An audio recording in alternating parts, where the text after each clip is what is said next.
nafas kita ini harus dibangkitkan dulu. Ketika kita menyadari nafas, apa yang terjadi? Kita terhubung ke bagian dalam dari diri kita yang namanya pikiran bawah sadar. Di situ kita sedang menanam benih realitas baru yang sedang diciptakan pikiran dan perasaan secara berulang-ulang, dan itu akan dipancarkan ke seluruh semesta. Itu rahasianya.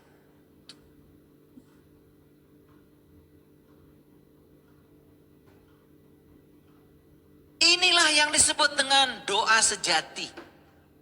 Melampaui semua kata-kata. Kita sedang memancarkan getaran.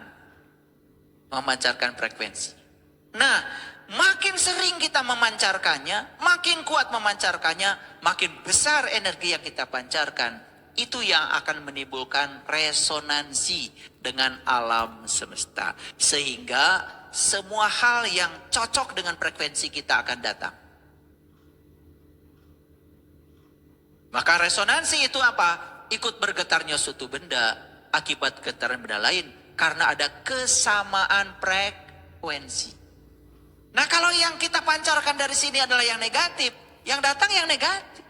Yang dipancarkan frekuensi tinggi yang positif, yang datang yang positif. Jadi kesimpulannya, kenapa dalam hidup kita banyak hal negatif yang datang? Gak usah disangkal. Karena kita lebih banyak memancarkan frekuensi yang negatif. Paham ya? Oke. Bapak Ibu, unsur pembentuk Bapak Ibu dengan saya sama nggak? Sama. Saya terbuat dari tanah, air, api, udara yang sudah menjadi aci, yang sudah menjadi saripati. Saripati dari sinar matahari, saripati dari tanah, saripati dari air, saripati dari udara, semua sudah menggabung menjadi apa? Menjadi rasa pada makanan. Dan makanan itu disantap oleh ibu bapak saya, sehingga bapak saya mengeluarkan yang namanya mani, ibu saya mengeluarkan yang namanya manu, yang disebut dengan ovum, yang disebut dengan sel telur. Karena cinta kasih kemudian dipersatukan. Itu bibit awal tubuh saya. Oke? Dari semesta yang sama dengan Bapak Ibu? Dari semesta yang sama. Dari bumi yang sama? Dari bumi yang sama. Jadi Bapak Ibu dengan saya sama nggak unsur pembentuknya? Sama. Awas, jangan merasa beda. Nah, sekarang Bapak Ibu dengan saya tinggal di ruang yang sama, tinggal di ruang kosong yang sama, tinggal di energi yang sama. Setuju? Jadi sebetulnya unsur dasar pembentuk kita semua sebetulnya sama. Tetapi kenapa hidupnya berbeda? Nah, sekarang mengerti ya? Kenapa hidupnya berbeda?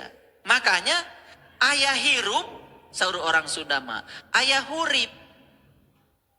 Nah, kalau orang Sunda bilang daya semesta itu adalah hurip. Hirup teh sabab ayah nu hurip.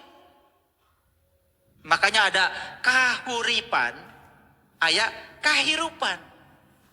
Makanya hirup itu karena diberi daya oleh Sang Maha Hurip. Jadi karena ada daya. Jadi Bapak Ibu, perhatikan saya. Daya yang mengalir dalam diri saya dengan daya yang mengalir pada Bapak Ibu sama? Sama.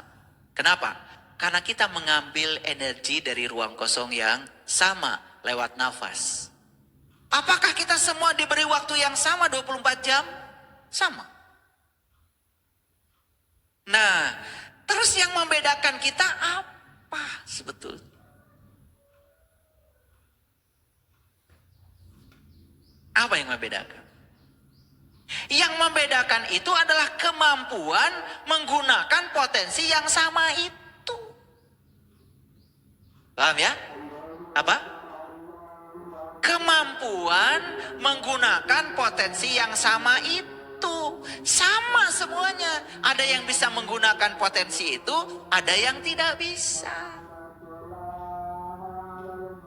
Makanya saya bilang tadi, di balik nas ada jin. Jin itu sesuatu yang tersembunyi. Yang tersembunyi pada diri kita banyak? Banyak. Bakat masih tersembunyi. Potensi diri masih tersembunyi. Makanya kita latihan keterampilan.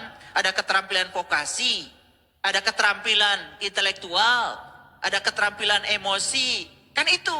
Betul? Nah, itu semua dalam rangka untuk memberdayakan kekuatan yang sama yang diberikan semesta kepada